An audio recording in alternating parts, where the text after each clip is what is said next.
السلام علیکم ورحمۃ اللہ وبرکاتہ۔ آج کا ہمارا سوال، اگر قرآن کریم ہاتھ سے چھوٹ جائے تو کیا حکم ہے، اس بارے میں ہے۔ ایک صاحب نے مجھ سے بہت پہلے یہ سوال کیا تھا کہ مفتی صاحب، اگر قرآن کریم ہاتھ سے چھوٹ جائے تو اس کا کیا کفارہ ہے۔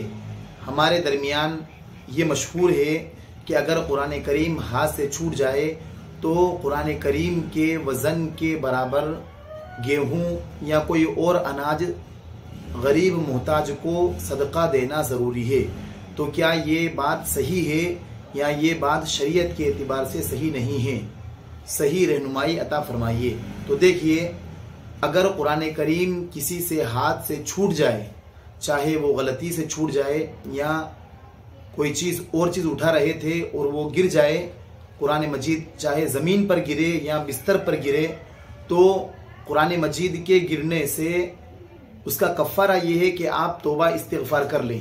اس کے علاوہ جو عوام کے درمیان یہ مشہور ہے کہ قرآن کے وزن کے برابر گیہوں یا کوئی دوسرا اناج صدقہ دینا، اس کے وزن کے برابر صدقہ دینا ضروری ہے، یہ بات بالکل بے اصل ہے۔ شریعت میں اس کی کوئی اصل نہیں ہے، یعنی گیہوں کے قرآن کریم کے وزن کے برابر گیہوں یا کوئی دوسرا اناج صدقہ دینا ضروری نہیں ہے۔ البتہ اگر کوئی شخص دے رہا ہے یا دینا چاہتا ہے تو دے سکتا ہے، لیکن ضروری سمجھتے ہوئے نہ دے۔ یعنی شریعت کے اعتبار سے اسلام نے ایسا نہیں کہا ہے کہ اگر آپ کے ہاتھ سے قرآن کریم گر جائے تو آپ کو قرآن کے وزن کے برابر صدقہ دینا پڑے گا۔ یہ تو عوام کے درمیان چل رہا ہے۔ اگر نہ دیں، اگر کوئی دے دے تب بہتر ہے، لیکن اگر کوئی نہیں دے تو یہ ضروری نہیں ہے۔ بس اس کا کفارہ یہ ہے کہ اگر قرآن کریم ہاتھ سے چھوٹ جائے تو آپ توبہ استغفار کر لیں۔ اسی طرح ایک اور مسئلہ کہ اگر ناپاک شخص نے قرآن کریم کو ہاتھ لگا لیا تو اس کا کیا کفارہ ہے۔ تو دیکھیے، اگر ناپاک آدمی نے قرآن کریم کو غلطی سے ہاتھ لگا لیا تو ایسا شخص بھی توبہ استغفار کر لے، اس کے لیے بھی کوئی الگ سے کفارہ نہیں ہے۔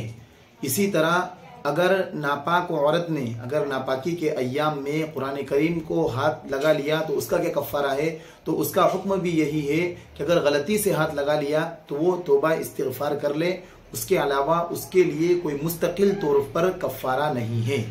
اور یہ جو مسئلہ ہم نے آپ کو بتایا ہے، یہ امداد الفتاوی جلد نمبر 6 صفحہ نمبر 235 پر لکھا ہوا ہے۔